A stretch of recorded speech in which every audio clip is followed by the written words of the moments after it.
moto ezate na otamba makolo tina kati ya concession na biso ya mama biso na Kindundu. Donc bambula moko ebetaki dernièrement et déranger vraiment circulation ya bamoto. Donc na minute na zolo baboyi na otamba makolo tina kati ya concession. Donc kutula mbongo service quand il accompagne les gens. Donc à tchaka pe na esprit à sacrifice. Normalement son nazaki na ngamutu ya mauvaise foi mais nazongi na ngai. Mais vu que eza musala malongo ya mutuya ototo kende pour que tout ça là parce qu'on veut maintenant relancer les activités encore pour que makambo etambola malamu. Donc ndenge na bozomo na ezali route nationale pas route nationale mais route des 16 agricoles. Donc le Tiki Prince toujours au Kende quand tu comme la pont moi là quand tu comme la pont moi là pour que tu traverser quoi. Tu fais un coup d'un moto bien il y a bonne volonté à comme mangai ils ont malade pour l'instant moi t'as makolo tout bozomo na ils ont espace il y a bateau bateki déjà presque village au bateki et bateau puis bazotonga déjà au peu bozomona oyo ba manioko koto eza vraiment ba mabela manioko makasi parce que manioko epesaka vraiment kitoko mingi. Donc voilà manioko yango wana susu wana bozomona nazotambola bao baebi qui sentent malamu bao baebi Congo central en général tozokende na Kindundu bisika oyo tozoko accompagner bato maman na biso diaspora na famille na ye. Donc tozokende pour que tomeka mpe ko discuter na ba travailleurs ko sala un peu évaluation ndenge misala ezotambolela. Et preuve année on a fait tout ce qu'on devrait faire. La dame est vraiment content, très content par rapport à musala oyo ezosala makoto. Donc et voilà tout ça. Ce sont des parcelles déjà qu'on a vendues. Si vous regardez très bien de l'autre côté, il y a des maisons déjà, il y a des maisons qui sont loin. Il y a des gens qui ont acheté des parcelles et ils ont aussi construit. Donc voilà.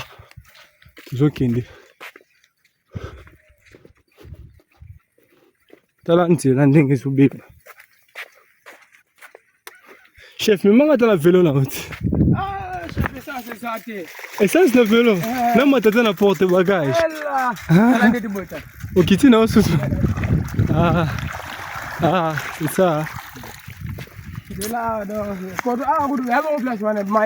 Mais à plein. Wow, il y a un moto, qui est là. Parce que on a depuis la télémaque, ça fait 1 heure du temps pour notre moto. Donc, c'est un peu compliqué. En place, on a forgé des dockers. Ah. Mais kuna ba moto grosse na ona ngamba. Ah. Mais bato to bazomona bazoba uti bilanga donc ba memi bango na mukongo. Bonjour.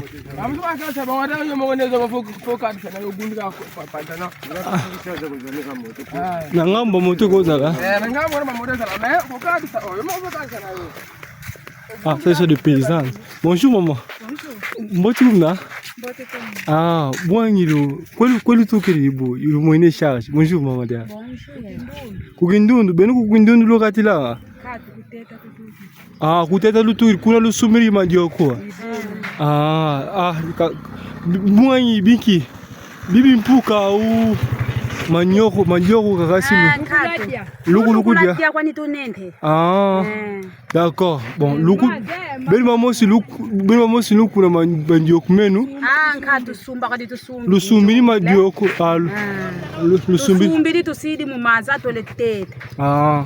Elina silu saya kibeni mu etalage. Nkatu kwanga tulamba. Eto kuku kwanga kaka. Ah, benu bi kwanga silu lamba. Eto kwanga koko maza mazadi lidonki ponke amwala kizadi de maza do muluta mpasi kizeko tibolu lutila koko. Ah, munukuna. Ah, akunima kasi banata donc kamambu donc nyakari bufwana surtout courage di beno kibeni dingeni kibeni kikesa donc muntu kibeni ka feti sosa mbongu muna mandengi makulutu musande katama resi wakota eva donc chercher ne laisser ni li place donc ndasosi kakanda koti mumu akulu d'accord kusidi buna kwa kukongo da yeto mpasi tunaweza mpasi kaka mpasi nda tuno kilumbu kimboti kibeni zamika lutani na d'accord merci donc voilà bon en résumé auto solo là ils a juste baza ba paysan ya côté bauti bilanga da bilanga na bango bauti ko zama nyoko bachai na mai parce que pour na basala ngo fufu donc non bauti ko zama nyoko pour que ba kine kola bango bakwanga donc yango balobi bongo donc comprenez-moi aussi je n'ai pas vraiment assez la maîtrise na Kikongo mais na sala ka ba effort mboti na sala ka ba effort pour que na maîtriser parce que c'est notre langue. Si nous ne nous exprimons pas à Kintandu, aucune personne viendra parler cette langue-là à notre place. Donc, comme je disais, je suis en route vers le village Kindundu. Donc, batu bangwa bazoya, bami ba charge na bango. Donc, voilà, oeza ba manyoko, moi la kuna na se ndabwaki ba mai. Mama mboti. Mboti papa. Ah, munuzi nenda murinye di bakambana. Ngeri kumaya. Au benu, ngezi na una mama. Mama Antoinette. Mama Antoinette. Antoinette yuka nkentu mabuto. Ya nikibeni. Ngeye. Abu yunu fo yuna Antoinette unkaka. Yuna Antoinette unkaka. Ndo ya. Abu mama Nadia. Mama Mamele. Mamele ni. Akwelu tukiri. Ugata tu yeri kubilanga mvula inoke ni tuleri kuna ta. Mvula inoke ni mazonu. Yo imazonu ko. Buna kilu tukiri bia tamona makala. Baritata fi bakala fi gudia. Fiena wolonga. Anga tubi ingisa kani mukokela musane tukabana kani makwiti mafufu kibeni. Sino kilu mukimpo tikubeni kulu. Merci. Donc place ndia makambo eza awa. Voilà donc pour oyo bozomona oyo ezali réhabilité. Il y a de cela quelques mois passés mais sikoyo eloko eza étrange eza nini eza juste que bomoni mayo bozomona oyo soki mbule beti ya makasi ebwakaka bakoto nyonso to dans la minute oyo koleka na biso difficulté ezali to botande bomona bato nde bazolanger donc wow. Non, tu as un bon aussi.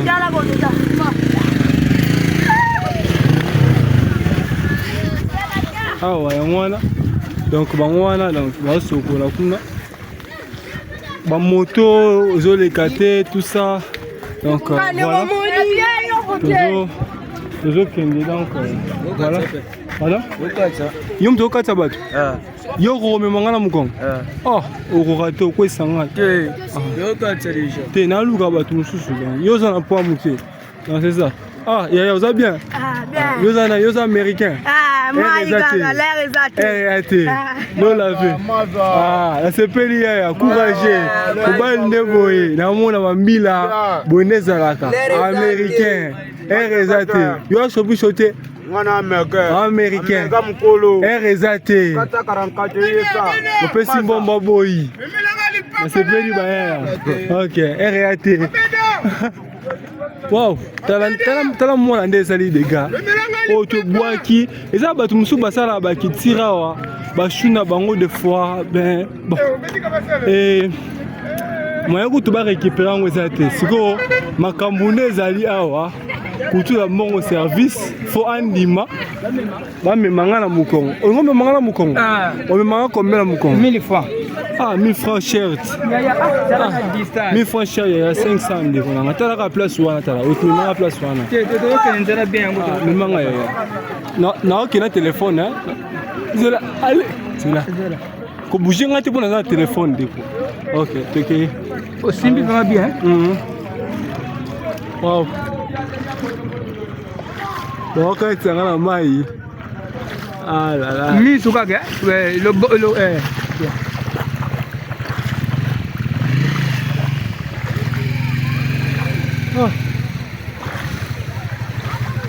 bandeko na ngai naza na mokongo mutu none nazokende boye naotambola naza na mokongo mutu toujours kaka mpona koaide diaspora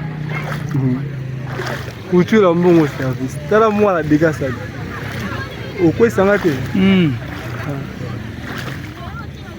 opema te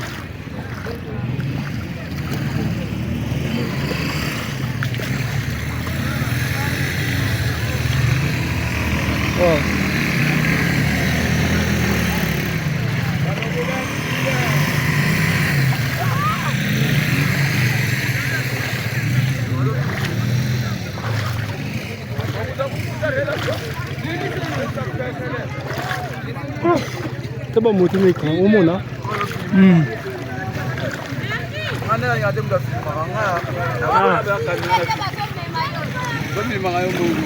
ah oui hein allez bien allez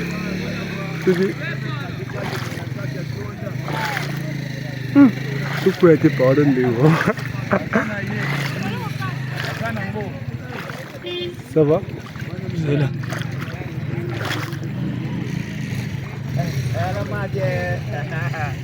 ça va olembi te abongo soki na lembi au police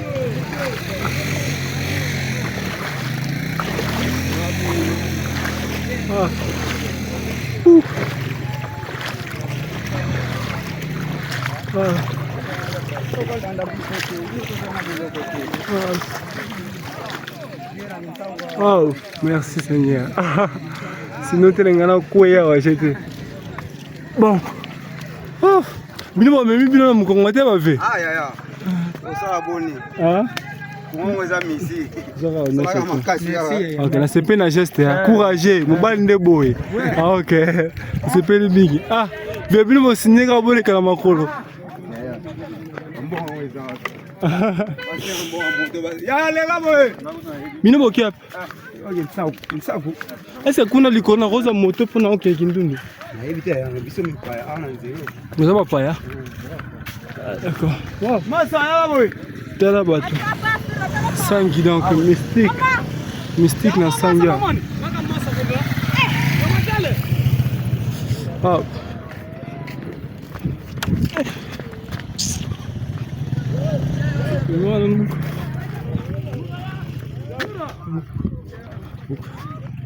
wow, c'est totalement. Ndeko na mata. Bokiak. Ah d'accord, reste là, on va bon quoi.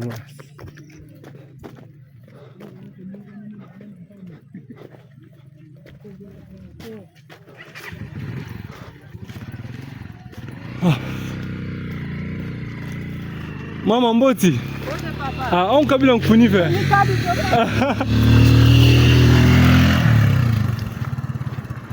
Donc c'est ça bande qu'on a ngai. Toujours qui est déjà qui nous malem. L'autre fois j'avais cité le nom d'une personne qui s'appelle Pichou. Pichou là vend des espaces d'une manière frauduleuse. Il s'autoproclame, il est le chef de terre de Kindoun d'ici. Or en réalité ce n'est pas ça.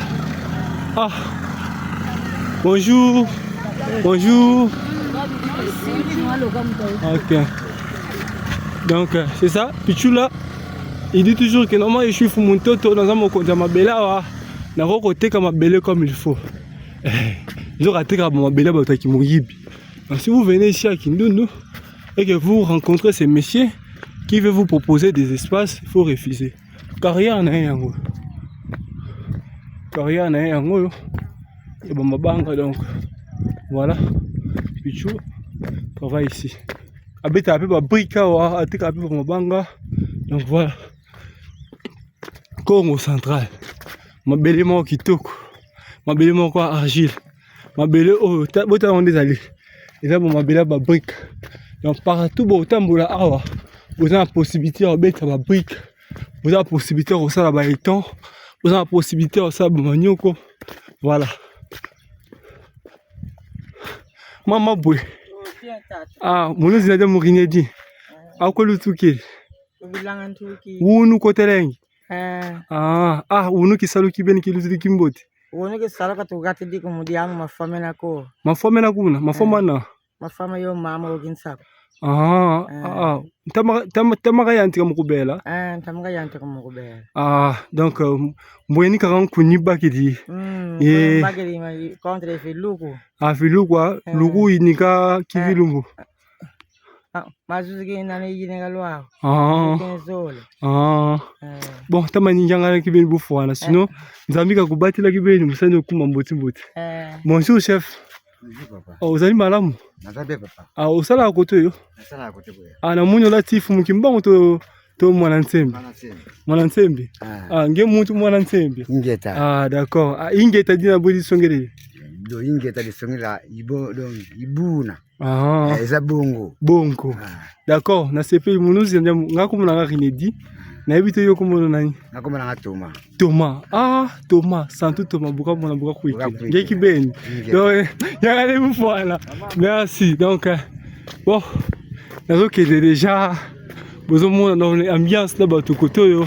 Donc ça vraiment malamu diaspora si vous venez investir sur le Congo Kinshasa, vous ne serez pas déçus parce que couture dans mon service est en train de travailler jour et nuit pour vous faire pas. Donc voilà, là-bas la Mickey, autour de ma manioko. Bonjour Yaya. Mboti.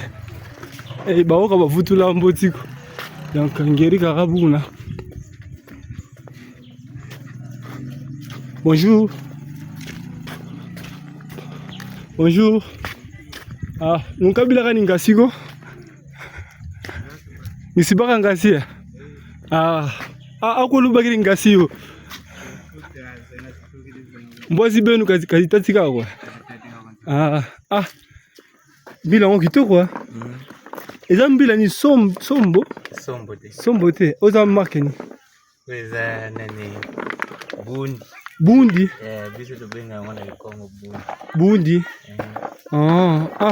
Mais nimbozi kibendi kala musala mafuta mangasi. Ngete. Mais na ape probabilité zali mutu aza besoin bosalela ye makala. Bandete zali pona nsomba. Bon wana lobaka ke ba nene ya kosomba ka wetali ke basali classe pardon batumbi yo kosomba na basali. Yo te kango, wote en combien? Bon nga pour le moment ndena besoin que nazana ngo. Uzana ngo? Nazana. Combien de sacs uzana? Na classe te. Nako opesa nga numéro na téléphone, nako kubenga parce que nazala besoin ba makala wana. Problème exact. Yo te ka combien par sac? Au sac wana to pesa nani prix ce qui ke ochemoto. So to chemoto. So to chemoto. D'accord. To chemoto te moya ko pesa prix. Opesa nga numéro na yo téléphone. Je vais prendre ça et na baneni yako sala. Sinon geste na eza louable. Merci beaucoup pour la mbila. Ça va la sac na ngocha na kata sac. Attends. Yangia ande ngasi. Ta belle Kaka kwenda kule hospitali kwa? Au dispensaire tuyenda kala ya nime asipeti ka donc maladi ka belanga nani epilepsy donc budi kuna nsuka. Nzambi kibeni kantani na kibeni musaka.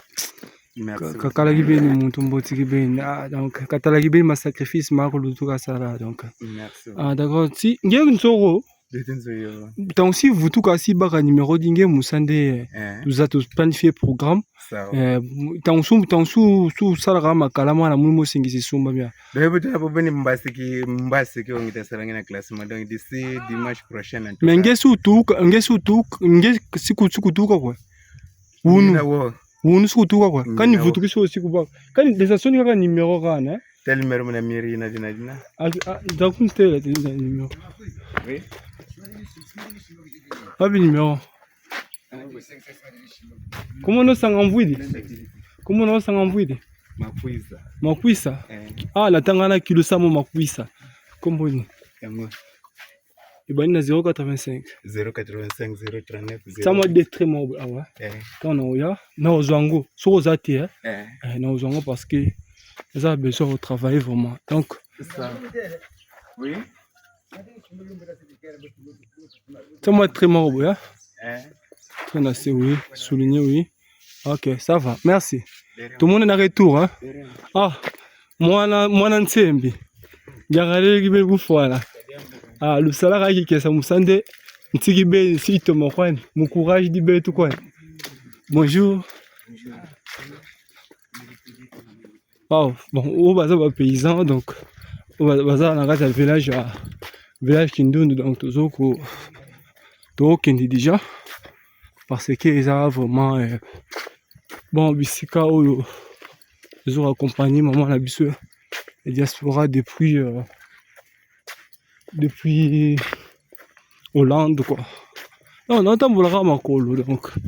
On entend Boulara Makolo.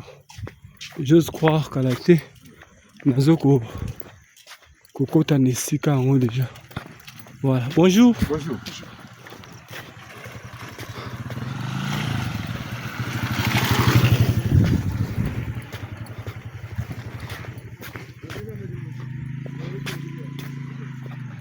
Ah.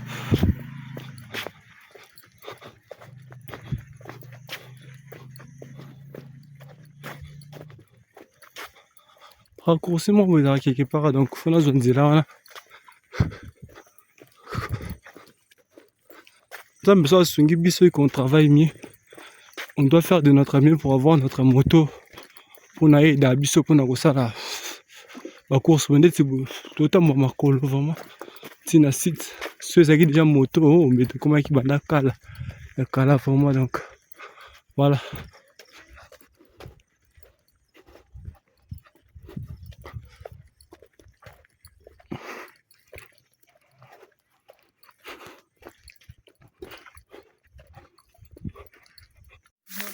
Bon, nous sommes arrivés à Kindundu, à la concession de notre maman depuis Hollande. Donc, depuis qu'on a commencé, ça fait déjà combien de mois, ingénieur? 6 mois d'existence à Wa.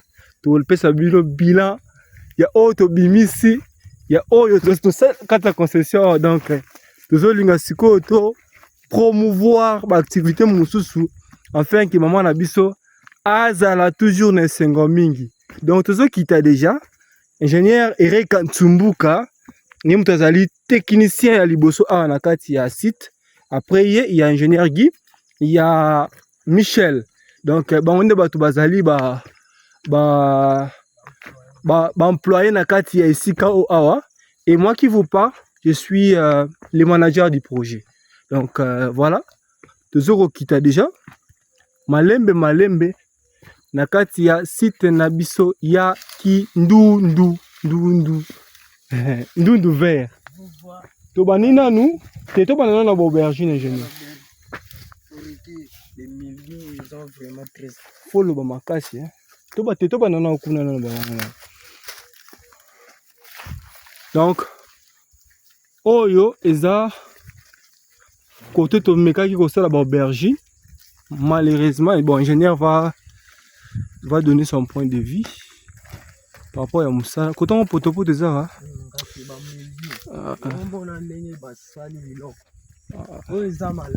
Maladi, eza ataki mabumba. Ataki wana, eza ki biso ba technicien ba to provoquer. Le bon makasi. Eza facteur ya milieu. Et salini. Facteur milieu ya mutu sali. Et ramener biso na ba pourriture de fruits boy. Oyo ba benga ngo mildiou. Le bon makasi.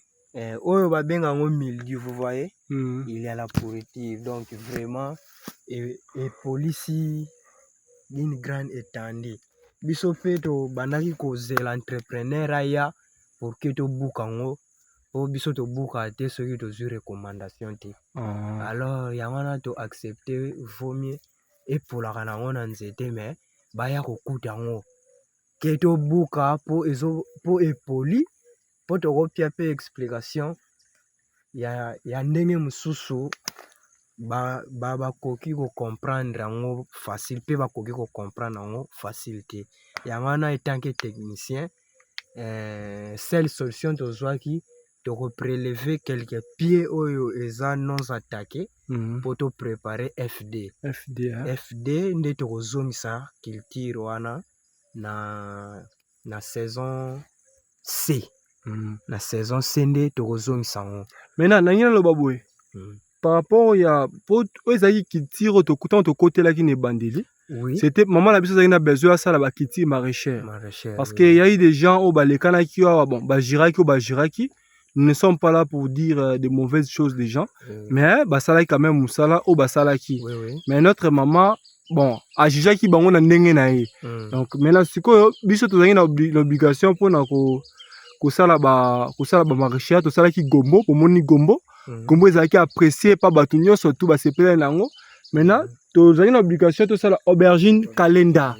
Aubergine calenda bomoni eza munene. D'autres fruits vraiment. Oui. Ça développe LP. Oui. Mais il y a d'autres fruits.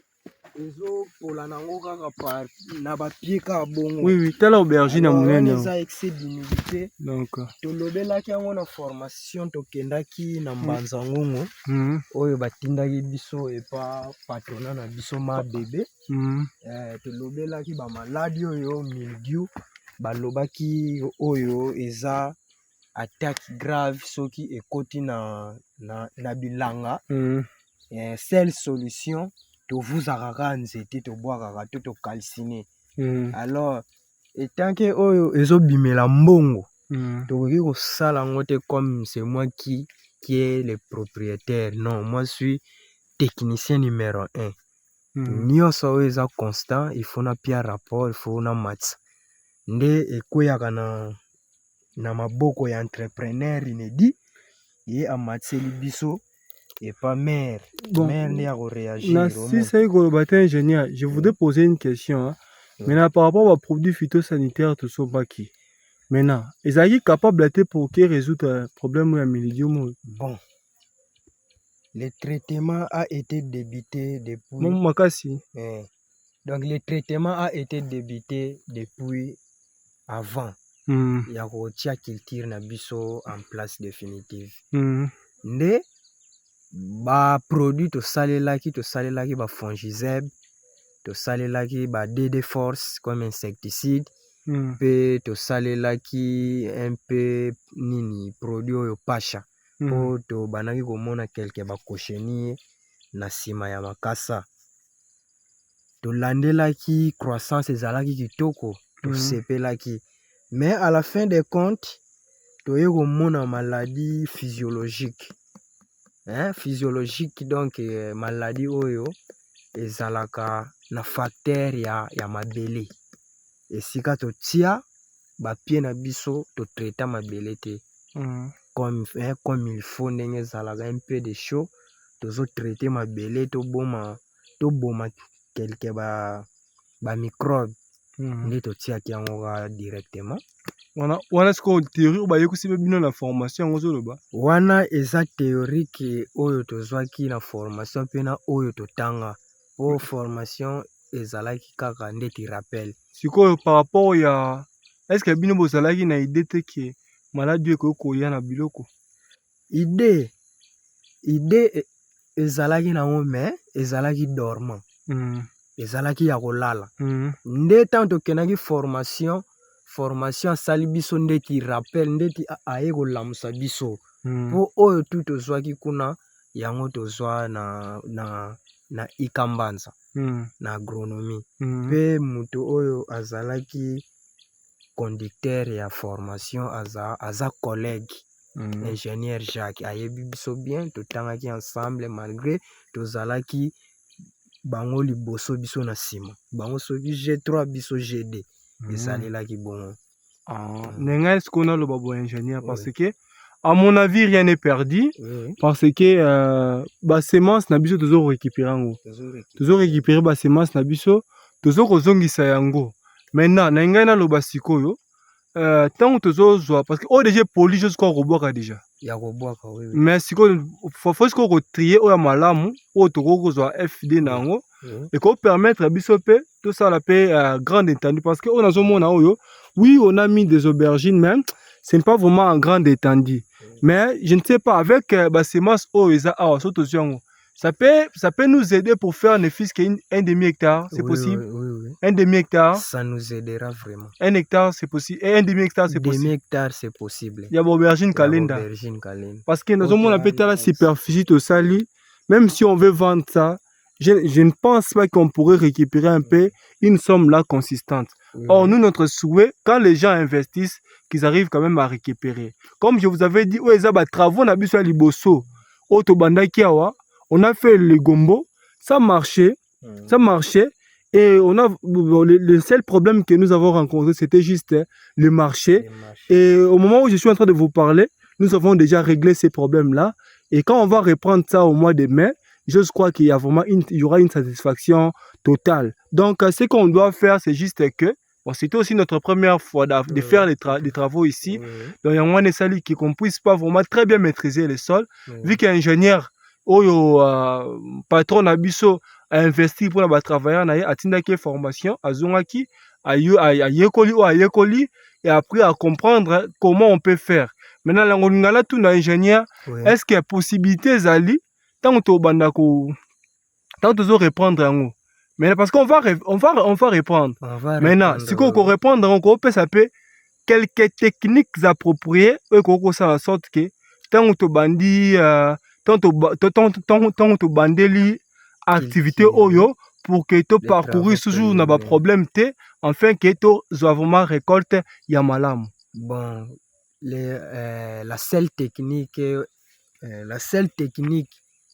je pense on peut utiliser dans notre concession, on va traiter le sol. Oui, on va traiter le sol avec les calcilous. C'est quoi les calcilous? Calcilous, donc calcilous est un produit batikaka na ba maison de peinture ba misusu basalela yango ba aliments des animaux ba misusu ba utilisaka yango na monde ya peinture chaud ou bien calcaire? Chaud eza mususu calcilous pe mususu chaud eza mususu calcilous yango wana oyo babenga calcaire yango wana oyo balambelaka latex yango wana mpe biso totraitelaka mabele na biso nde tokoparcourir ata mwa quelques sacs tokotraite poke par poke tokobanda kobwaka ne fût que 100 grammes ya chaud wana. Maintenant après avoir ça là on va passer dans quelle étape? Ça va vraiment procédure appropriée pour ça là que to bani na traitement mabele ti to bana tia ba mai to tie ba produits phytosanitaires. Bon to banana na ba travaux préliminaires. Quand on dit les travaux préliminaires, ce sont des travaux dans un premier temps où ezalaka ya liboso wana to salaka oyo to bengi défrichement. Après défrichement to kokende na labour superficiel comme technique oyo tozosalela mpona terrain ya piment. Tokendaki na labour superficiel de 30-35 cm. Nde soki tosali bongo tokokende na étape ya kotrace. Soki totrace todraine tobimisi baplanche. Tant tobimisa baplanche tobongisi bapoke. Après avant torepiquer na bapoke wana tokobwaka ne fût que 100 grammes ya calcilou na chaque poke tozobwaka 100 grammes de calcaire, poudre calcaire. Il faut que tu balance pendant mesure. À partir déjà, il y a le boko de déterminer. Dans le boko, il y a déjà gramme. Le boko, déjà, ce qui n'a vu boé, ma belle n'a prélevé ma belle boé. Déjà, n'a vu dans les 6 grammes. 6 grammes. Il y a ma belle. 5, 6. 6 grammes. Mais avec la balance, c'est une bonne précision. Oui, aux carotiers, calcaire, tout ça après directement. Vous voyez, là, donc, je parle pour que les travaux qu'ils soient un peu rapides. Oui. Vous voyez, parce que nous avons avec des ouvriers. Ouvrier à koki ko zoate à zoa à mesurer à kene wo boak. Toko lagi saïga quantité na loboko que zula ka boé.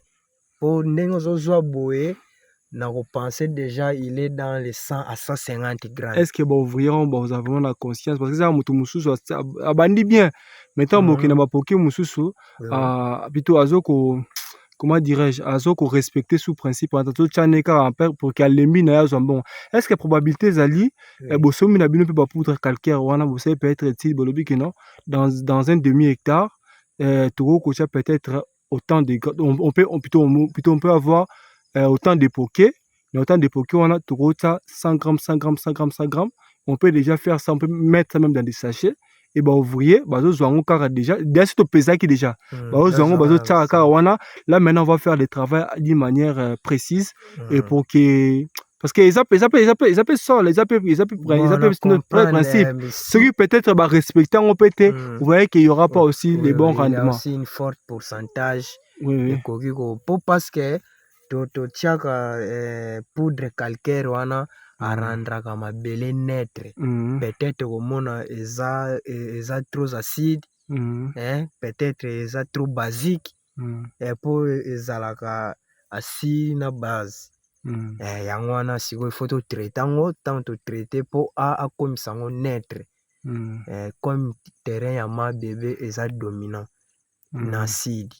Pourquoi je dis parce que tozana ba plante indicateur oyo tobengaka ba plante indicateur ndenge na moni yango na comprendre déjà culture intel a fo esimba ndeti nsoni imperanta oyo babengi paille na français eza plante oyo ezo montrer terrain eza acide omona or eza terrain moko a traiter omona or na terrain oyo eza acide mingi batiaka manioko parce que linioko aza plante épuisante po ye aformaka batubercule na se donc il faut capturer tous les éléments wana po esala linioko yango wana soki osali constant mabele oyo eza awa eza na production ya bien na manioko. D'accord. Même croissance eza rapide. Oui, na mona ki parce que tout ça qui to comme une étape à manioko. Oui. Ils qui pour une étape à aubergine donc à mon avis ingénieur c'est qu'on peut conclure. C'est pour cela étant que souci à musala ezalaki to zangelaki terrain ya kotia piment oyo to bandaki kolobela Achille asalaka échange na gobo. Tomonaki que Achille yango nani? Achille aza ouvrier moko tozalaki na ye awa abimaki nde ouvrier oyo tozwaki ya sika tozwaki opération ya kovuza boye ya kopikola topikoli yango tosali lisusu ok tokoti piment yango wana omona bapiment oyo je vois oui donc awa tokosenga kaka kisi kisi po depuis totiaki yango une semaine soki osali constant esi ezwaki mais azosibir kaka traitement il faut toliesa ye engrais ntango toliesi ye engrais azwi moins insecticide omona il a vraiment le système racinaire il a commencé yango wana soki otali la majorité donc ça dit quoi ingénieur tant encore de ceci pour t'atoucher plutôt quoi tu avais dit soki totie poudre calcaire nde tokoleka na amandement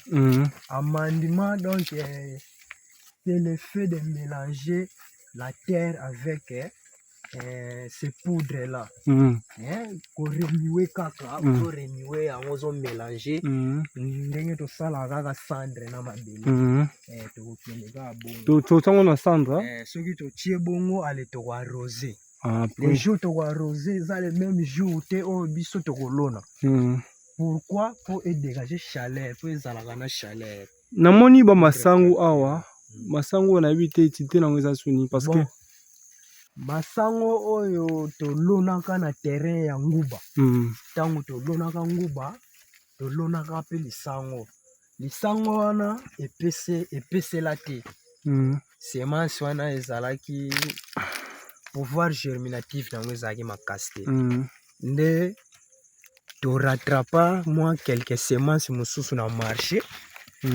yango totiaki lisango oyo tolonango na fin 12 mois ndenge eza boye ekoli tolonaki yango poke tolia te tolonaki yango poke mbongo oyo ebimaka ya semence tozongisa le fiske semence po toprépare saison oyo ekoya ntango tokokotisa bademande poke basala misala tokozala susu na problème te tokotisa bademande ya semence oyo tosomba semence oyo eza germoine ya pima pima yango tolinga yango toka to répliquer eziki te eziki te parti oyo eza kuna na germoire wana nyonso toeza pima no oyo to eza pima emati oyo achille achanisaki oyo achanisaki na gombo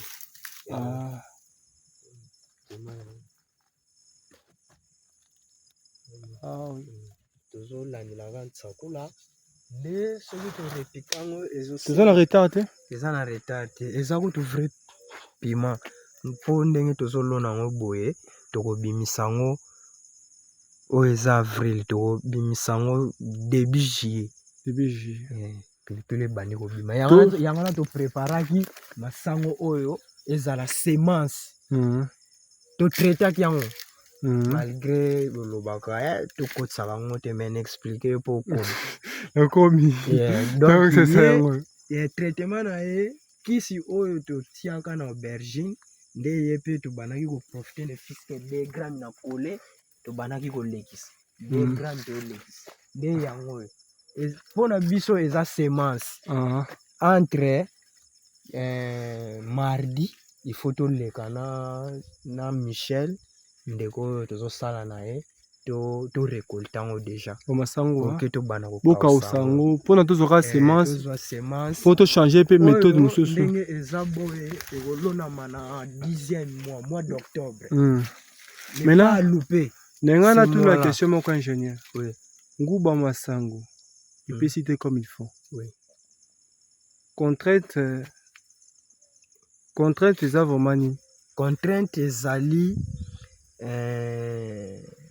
premièrement nguba aza légumineuse lisango aza graminée légumineuse alukaka baélément ebele te na mabele mpo avivre mpo ye moko nano aproduiraka azote légumineuse tout aproduiraka azote or graminé aza nanu gourmand balonaka ye mingi na esika oyo mabele ezosala éboulement mpo ecréer érosion balonaka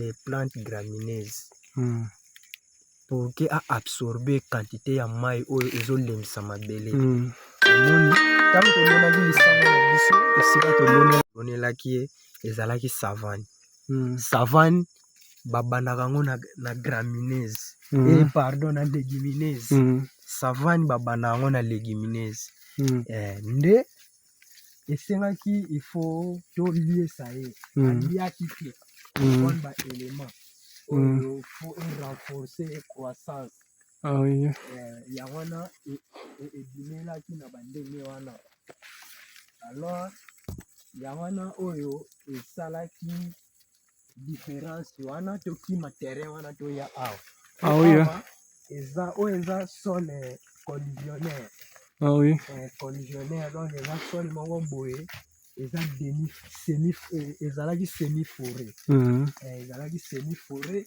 tokataki yango na saison A ntango tolonaki aubergine koto ne tokomaki te yango wana sikoyo ezaki su bato poke tozongisa pima omoni terrain bobani daya kozongisa terrain ya pima yango oyo bobani daya koreplike oyo nasali eselelo omoni tekniki nasaleli ya cendre oyo balakisaki bino yango wana oyo eza lisusu oyo tu balakisaki na bateknike oyo ezalaka deja elalalala bon banda kala ezalaki ya po elamuka bon omoni ebandaki deja kolamuka po système de poke eza technique eza epa n'importe quel technicien agronome te eza parmi batechnique tolekelaki terrain na biso totrace yango mpona kosala pima na gombo mpe tosala ingénieur ski eza calculer entre gombo to lisango heureusement toana nini te nani contre jour te nani heureusement toza na semence insuffisant ya masango te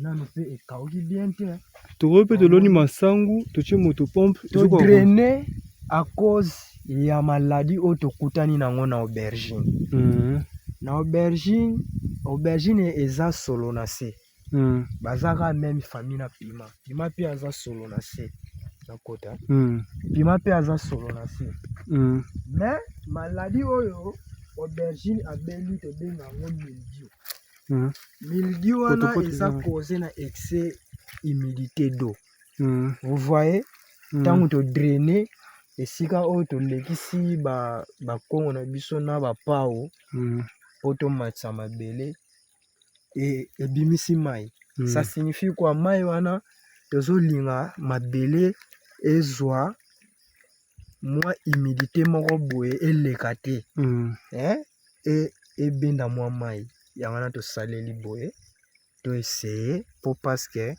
agronome na terrain asukaka mayele te yango wana soki ozwi technique tosalela gombo na gombo esimba fort je vous dis na oyo tosali awa eza technique ya gombo parce que gombo wana nayebi te ti lelo diaspora etuna yango mingi ezala nayebi te wana ezala wana kisi wana ata mosusu bazwaki bakisi na bino wana ezala kisi kaka ya gombo to koma toza na structure du sol na texture du sol omoni terrain ya mabebe eza gayard mabele oyo tosalelaka gombo na oyo toyei kosalela aubergine eza différent oyo tosalelaki gombo ezalaki dominant na élément oyo tobengaka sol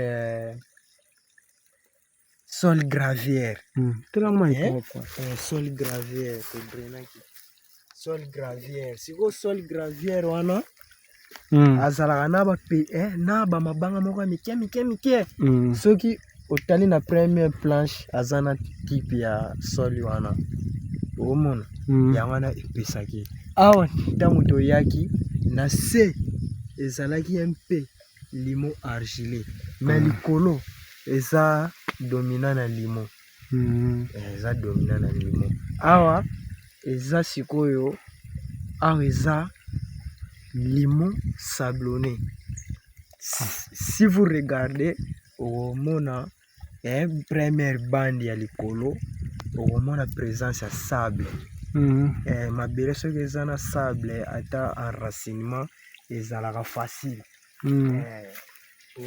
potopoto eza koto ya ingénieur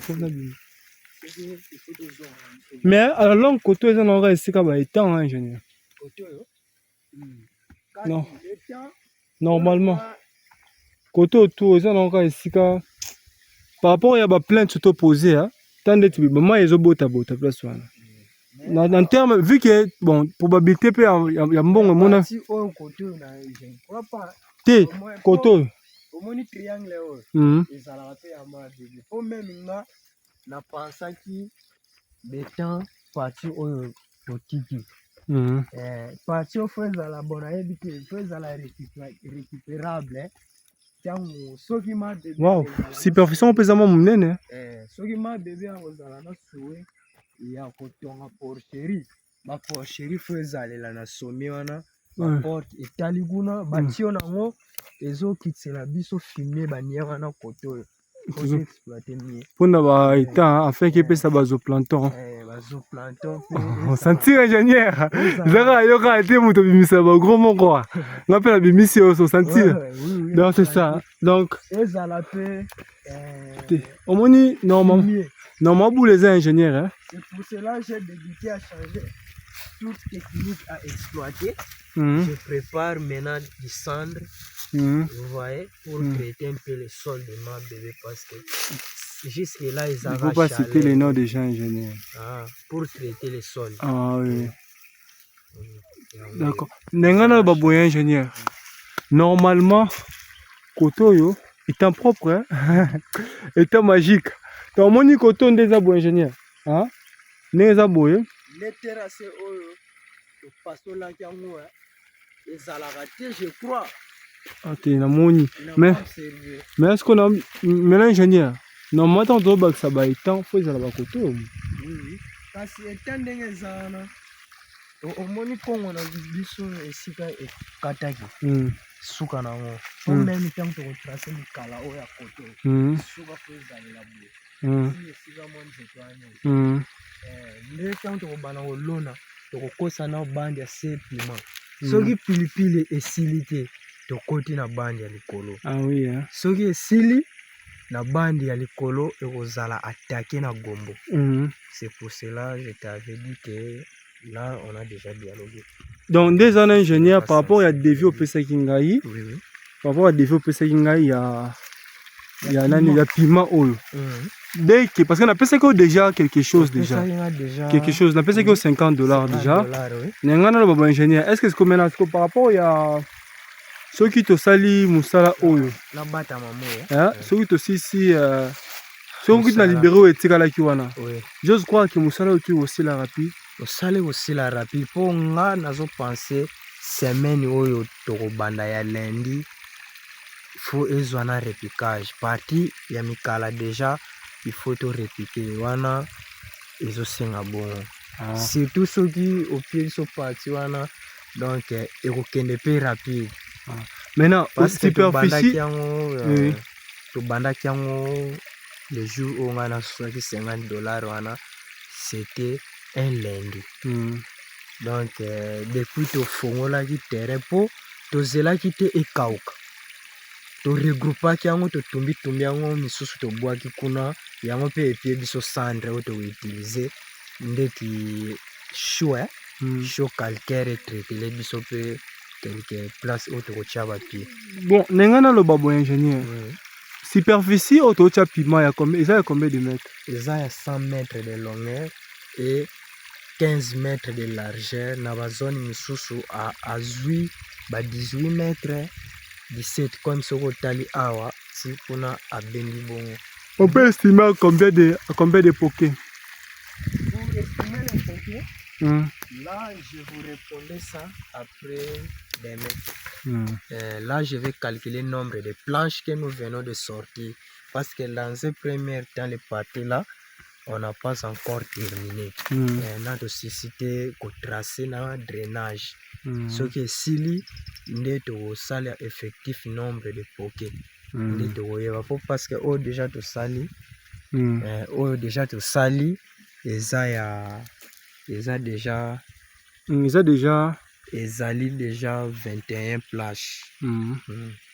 Ah, 21 plages déjà. Oui. Ah, d'accord, donc ça va marcher très bien. Oui. Oui, ça va état magique. État magique. Donc, bande konangai au besoin d'abisso partout bozali na États-Unis, Canada, France, Suisse, bref, bisi ke belé na mokili mobimba. J'allais souhaiter na bino culture mon service ni bon mon abou. Ah toi liboso ya état magique. État magique, je vous dis ah soko kotia wa. So sali ba vanti bangando baza ba rolia yo. Donc nettoyer qui ingénieur lobby qui ça fait déjà 6 mois d'existence na biso na kati ya Kindundu. To sali auto sali et to yoka ki pe ba rapport to yoka ki. Ça sert à rien ya koloba mabe ya bato o bazala ki awa. Na biso to zawa to meke un peu ko structurer makambo. Au colosite bisika zali aza quand même na soulagement. Même si tu côté là ina no mingité mais quand même aza motivé, aza très reconnaissant par rapport à Moussa tout ça. Donc to mebino awa ingénieur a parlé de l'agriculture tout ça. Moi je vous parle de la pisciculture. Donc étant boto mona étant ingénieur étant combien? Eza étant à 32 mètres sur 18. 32 mètres sur 18. Donc eza figure trapèze. Donc eza étant oyo ils ont permettre à biso pour nous ça là plutôt pisciculture pour na ba race clarias. Donc d'ici là to banai na ba tilapia mais malheureusement on n'avait pas respecté le nombre tout ça. Donc on doit reprendre à zéro. Depuis to tipe ba tilapia awa pas même 2 mois. Même 2 mois. Et à part ça aussi, nous avons remarqué que ce n'était pas vraiment des belles races. Et c'est pour ça que nous sommes dit on doit essayer un peu d'arranger ici. Donc, ingénieur appelle cette dimension pour na quantité ambisi où ils allaient élever. la carte y a étant, donc tu dois prendre 24, ça dit quoi 24 sur J'ai dit 18 sur 32. Donc tu prends 32, tu multiplies ça par 18, ça va te donner un nombre là. Et à travers le nombre là, tu dois mettre maintenant les poissons par mètre carré. Mais à mon avis, vu que c'est un étang, bon, qui a un peu des arbres à l'intérieur, tout ça, il y a la présence des zooplanctons et les phytoplanctons. On pourrait, bon, j'ai conseillé à notre patronne si on peut faire si on peut mettre les clarias, si on peut mettre des clarias ici, ça sera une bonne chose. Donc, clarias, na étant par mètre carré, au 20 à 100. Ils ont dépendre na bozuya ya mutu na mutu. Maintenant, tant au wana, faut qu'on y ait si on n'avait pas vraiment respecté le nombre de sujets, on devrait mettre dans un état. Mais quand même, Balimana Tobanda Kosomba, fallait quand même épaisser ça un peu moins résultat à Malam. Après, à un moment donné, nous sommes rendus compte que non, que Zaki Tobanda Kosomba, Babilo Kwane Zaki, tant que nous formule Zaki maîtriser tout ça. Donc, sur ce, je conseille à ceux qui font la pisciculture ici au Congo-Kinshasa, que tout le monde au service a un bon fournisseur auprès de qui vous pouvez acheter des bons aliments pour vos poissons. Et que tout le monde au service aussi est mieux placé pour vous aider afin de faire la quantité journalière des aliments que vous pouvez donner aux poissons. Et à part ça aussi, de faire un plan approprié lorsque vous voudrez commencer la pisciculture. Parce qu'en faisant la pisciculture, chers frères et sœurs qui nous suivent de partout, il y a 3 étapes dans la pisciculture. Il y a la pisciculture, plutôt il y a l'étape de la pré-alévinage, il y a l'étape de l'alévinage, il y a l'étape de la production marchande. Pré-alévinage, nous voyons les closeries. Alévinage, nous voyons directement qu'on achète des alévins, comme j'avais dit. C'est-à-dire vous achetez des alévins de 5 grammes, de 7 grammes, cela dépend de vos moyens. Quand vous mettez les alévins là dans l'état, c'est pour cela qu'on appelle ça l'étape d'alévinage. Maintenant, après 3 mois, là maintenant il y aura l'étape de la production marchande. C'est-à-dire les poissons maintenant commencent maintenant à avoir une bonne croissance. Donc maintenant, ce qu'il faudrait savoir maintenant, dans chaque étape, les poissons ont une alimentation spécifique pour eux. Parce que au bazar les closeries, même biloko na au bazar na ba levin. Ba levin ba rolia biloko te na ba o déjà bazar déjà la production marchande. Donc ezali ba calculer en fonction ya ba granulé, il y a déjà un tableau là qui est bien déterminé. Les fournisseurs dont je suis en train de vous parler, chers frères et sœurs, il y a déjà un tableau là qui est bien précis. Si vous nous contactez pour vous accompagner dans la pisciculture, nous allons vous donner tous les moyens possibles lorsque vous voudrez vous lancer dans la pisciculture pour que vous puissiez plus avoir des difficultés. Donc, awa, tu sais que bambis bangwana kutu basa. Oko zonga ingénieur, bambis bazali, mais par rapport à n'engue tomona qui bamakambo bano kengele, nous sommes dit on doit mettre seulement des clarias. Donc oui, bangwana bazolia et la pH il y a Kindundu, ils ont déjà 7. Ils ont 7. pH ils ont 7, donc ils sont déjà favorables pour nous reçoit là-bas. Pour nous reçoit là-bas, ingénieur, pour nous reçoit là-bas. Pour la pisciculture. Et à part ça aussi, température, ils ont 25, 26, cela varie. Donc cette fois-ci, nous voudrions vraiment répondre des choses. Ingénieur a dit. Et côté à Moussala Otosali, je peux vous donner même le numéro de la personne qui nous a confié ce projet. Je ne pense pas qu'elle dira de mauvaises choses sur nous. Donc nous, on a travaillé. Les peu de temps qu'on a fait ici, ça nous a permis quand même, il y a aussi l'étude du sol, il y a ma belle au Néni Zalaki, et à part ça aussi, il y a eu Makamfo et Tambolila. Donc aux jours à venir, vous constaterez qu'ici, on va vider cet étang ici. Tout le monde a mis si tu es au Bazaliawa, tout le monde a bango, tout ça, la moi est à moi à moitié, Baclarias Bazara. Et à part ça aussi, parce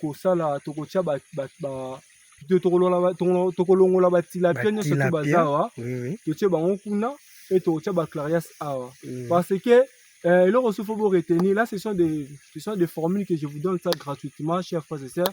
Quand vous commencez la pisciculture, n'allez pas acheter des tilapias femelles. Vous voyez, n'allez pas acheter des tilapias femelles. Pourquoi j'ai dit ça? Quand vous mélangez des tilapias femelles et des tilapias mâles, il y aura maintenant un surpeuplement dans un état. Parce que les tilapias là que vous allez mettre là, il n'y aura pas une bonne croissance. Les tilapias comme ils sont là, ce sont des poissons qui demandent d'abord trop d'oxygène. Trop d'oxygène. Ce que vous allez étouffer dans la carte, ça sera compliqué. Et la deuxième des choses, vous avez des difficultés pour calculer la biomasse. Biomasse na bango. Parce que bapesa bambisi na balima, plutôt bapesa bambisi balima selon quantité au bazin la carte à étant. Vous voyez? Selon quantité au bazin à étant. Imagine toi que yo tchaki 20 poissons, 20 poissons pour pouvoir payer aliment à 20 personnes. Et après, on se rendre compte que non, mais ça qui 20 est comme 50. Ah, nos chances, nous avons singa makasi, tout ça. Bon, c'est bien bon pour certaines personnes, mais pour ceux qui font vraiment l'élevage de la pisciculture et ont un objectif de commercialiser leurs poissons, ce n'est pas bien.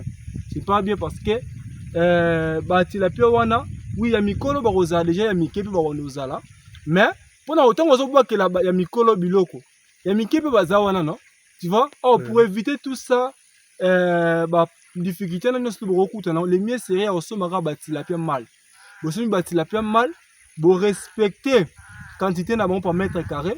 Parce que quantité de tilapia par mètre carré, ils ont des montées dans la clarias. Pour la tilapia, donc par mètre carré, il faut au moins 14. Il faut 14 par mètre carré. Voilà la pisciculture intensive. La pisciculture semi-intensive, tu peux mettre même 5, tout ça. Et la pisciculture extensive, là tu peux mettre 2 par mètre carré. 2 par mètre carré et il y a la présence de l'article 15 qui est dépouillez-vous. Donc pour certaines choses, contactez la société Couture en bon service.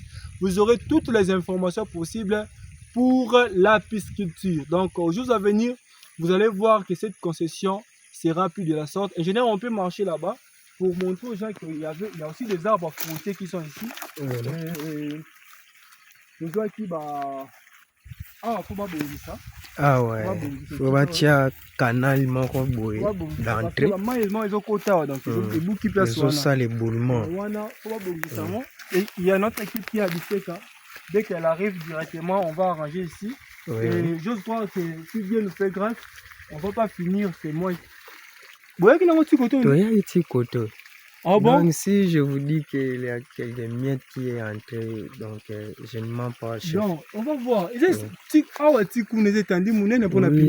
ça, oui. Faut de faire motivation pour ça. Donc, oh, bon, qualité à maï, ils allaient à malam donc voilà.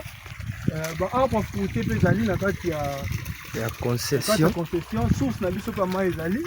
Le jour va venir si Dieu nous fait grâce, on peut faire même on peut commencer à commercialiser cette eau. Oui. Parce que l'eau que vous voyez, ça peut nous aider. Il y a ça là-bas. Au pire, tu vois, moi, voilà, il est propre. Il y a des gens qui vivent ça. Donc, nous avons des alliés. Donc, voilà. Nous avons un mot là. Oui, ça va ça. Depuis 2019 que la dame avait commencé ce projet-ci. Mais quand Couture la au service que vous voyez ici, et à la carte à ma belle, et puis ici bah ça fou, et puis ici bah poili, et puis ici biloko na ndenge na ndenge. Vous voyez? Donc et puis ici bah mangousta, et puis ici donc bah poili, sécurité comme yawa. Et to mais qui se peut que bah limite c'est approprié la carte à sitio tout ça, parce qu'il y avait vraiment des conflits. Et tout ça, il faut monter la personne que je parle toujours de temps à autre, Pichou. Pichou là nous crée vraiment des problèmes ici. Mais quand nous sommes arrivés ici, nous sommes dit on doit essayer un peu de mettre des choses à la droitière et te saisira qui justice pour régler problème là. Mais en ces jours, Pichou là n'ose même plus de nous déranger. Donc, pour lui, et pour là qui n'a été à moi. Ouais. Il y a quelques fruits qui ont commencé les pourritures. En fait, pour conclure, chers frères et sœurs qui nous suivent de partout, nous sommes la société Couture en bon service. Ce n'est pas en vain que nous sommes venus ici à Kindoundou pour travailler. Donc, nous dirons à notre maman qui nous suit depuis Hollande d'avoir toujours cette motivation, la détermination par rapport à ce qu'elle souhaite faire ici. Et par rapport à ce que nous avait proposé comme desiderata ici dans le site, et que l'espace répond à ces desiderata. Aux jours à venir, vous allez découvrir ce qu'elle nous a proposé. Et le reste des choses, nous vous demanderons, chers frères et sœurs qui veulent investir au Congo-Kinshasa, de ne pas avoir les hésitations pour se confier à la société Kutu Lambongo Service, qui est une expression que nous avons prise à Kintandu, qui fait partie de notre langue maternelle ici. Donc voilà, on a aussi essayé aussi de valoriser la langue. Et en français, Kutu Lambongo Service ici veut dire l'investissement. Donc on peut investir l'argent, on peut investir les biens, on peut investir d'autres choses. Et en investissant, vous pouvez avoir une échéance. Bon, à Kindoun ici, on a fait ce qu'on devrait faire. Les résultats aussi étaient au rendez-vous comme on avait proposé à notre maman. Maintenant, ce qui reste là, c'est juste qu'on doit réfléchir ensemble pour que nous puissions arriver à très bien perfectionner le travail pour que toutes les parties soient contentes. Sinon, je vous remercie énormément, ingénieur Erika, ingénieur Guy, ingénieur Michel. Je remercie tout le monde qui nous fait confiance et qui sont à l'extérieur du pays et à l'intérieur du pays. Je remercie aussi tout le monde qui prie pour nous et je remercie aussi toute la population congolaise parce que nous sommes là pour accompagner la vision du chef de l'État. Car le chef de l'État veut que les jeunes puissent devenir des millionnaires, les jeunes congolais. Mais le président de la République ne viendra pas donner l'argent à tout le monde. Mais quand on travaille jour et nuit, et on peut directement créer des opportunités, et même si lui n'intervient pas, mais l'essentiel est d'écouter d'abord sa vision, de mettre ça en pratique par rapport à ce que tu fais. Donc, cher jeune, tu as un projet, tu veux commencer, n'attends pas les financements. Contente-toi de ce que tu as. Si ça te demande autant d'argent pour que tu puisses commencer ton projet, accepte de faire les travaux que tout le monde trouve ça comme si inutile. Mais toi, fais ce travail-là pour atteindre ton objectif. Tu peux même vendre de l'eau. Tu peux même être un cirageur. Tu peux même puiser de l'eau. Tu peux même faire n'importe quel travail, mais que cela soit seulement légal pour que tu puisses avoir l'argent là qui te permettrait d'arriver à faire ton projet. Kutu Lambongo Service n'a pas d'argent. C'est le courage, seulement la détermination et la spiritualité. On espère peut-être on peut arriver à atteindre l'objectif. Et j'ose croire que le début d'une chose a été toujours difficile, mais la fin, ça sera un peu joyeux à la disposition de tout le monde. Donc, je vous dis, chers frères et sœurs au Congo-Kinshasa, n'attends pas les financements qui pourraient venir de qui que ce soit. Contente-toi de ce que tu as. Donc, si tu as ton projet, c'est toi-même d'abord. Aucune autre personne pourrait te motiver pour faire ça. C'est toi. Donc, voilà ce que je pourrais dire. Et j'aime tout le monde. Surtout, j'aime ceux qui ont fait du bien pour moi. Même s'ils parlent du mal de moi. Mais moi, je reconnais toujours le bien qu'ils ont fait à ma disposition.